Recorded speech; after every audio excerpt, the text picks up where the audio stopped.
definitely see that the shit is not working, right? So the first thing I'm gonna try to do is see if these shits are a trip. That's not trip. That's not trip. So then I'm gonna see if there's power on top. If there's power on top, that tells us that there's power and it's not being activated, even though there's power on top.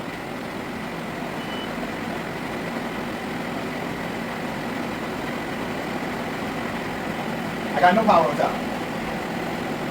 I got no power on top. That takes me back to the circuit breaker now.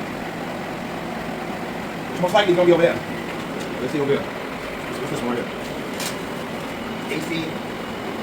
None of this is going crazy. Over here. That's the vacuum tank. Nothing stripped there. Oh. This is oil pump. Boiler.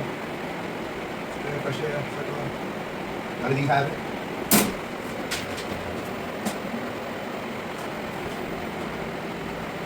None of this. We're looking for feed tank. Feed tank right here. Feed tank solenoid over there.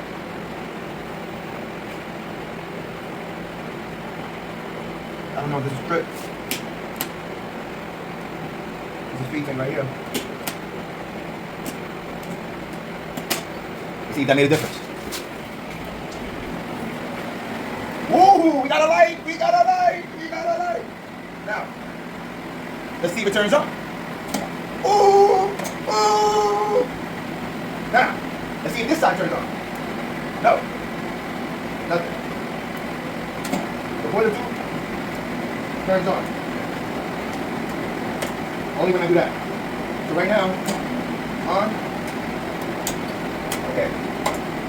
Right. Something's definitely weird here. Am I in your way? This is you? You did this? So, if I put it on this side, that works. That one. If I put it on this side, there you go. That's what we're doing. Okay. Pump 1, pump 3, pump 2. So pump 1, this will be pump 3, and pump 2. They got pump 2 off and isolated. You see the valve over there is closed. So that tells me pump 3 is not being used, which would be this one, which makes sense why it's off. So pump 2 right now is not working, probably because we don't need it no more. So right now I'm on boiler 2. That works.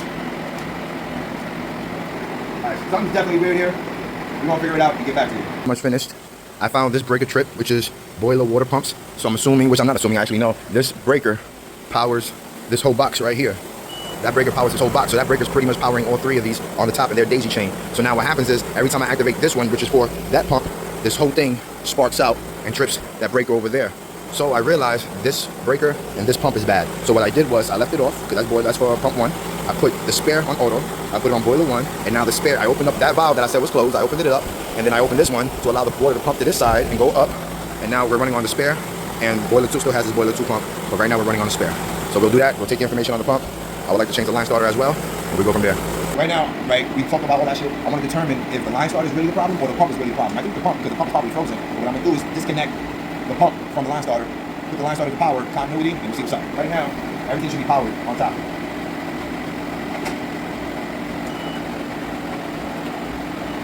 There you got power on top.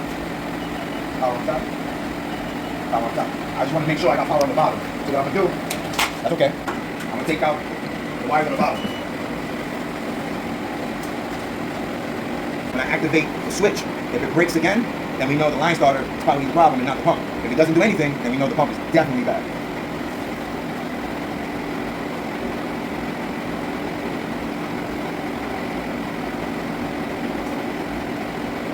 So we know the pump is not connected, so I can do anything with the valve closed, just in case somebody's like, oh, the valve is closed, how you put power to the pump? There's no power to the pump, those are the pump wires.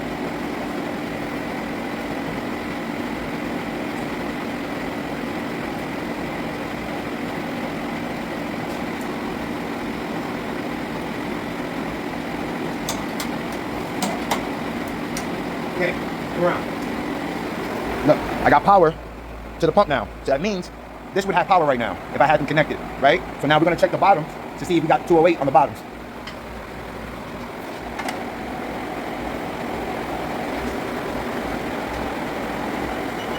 Keep the meter, 208. We got our 208 there. Our 208 there. Pump is bad. And there you go, the pump is bad.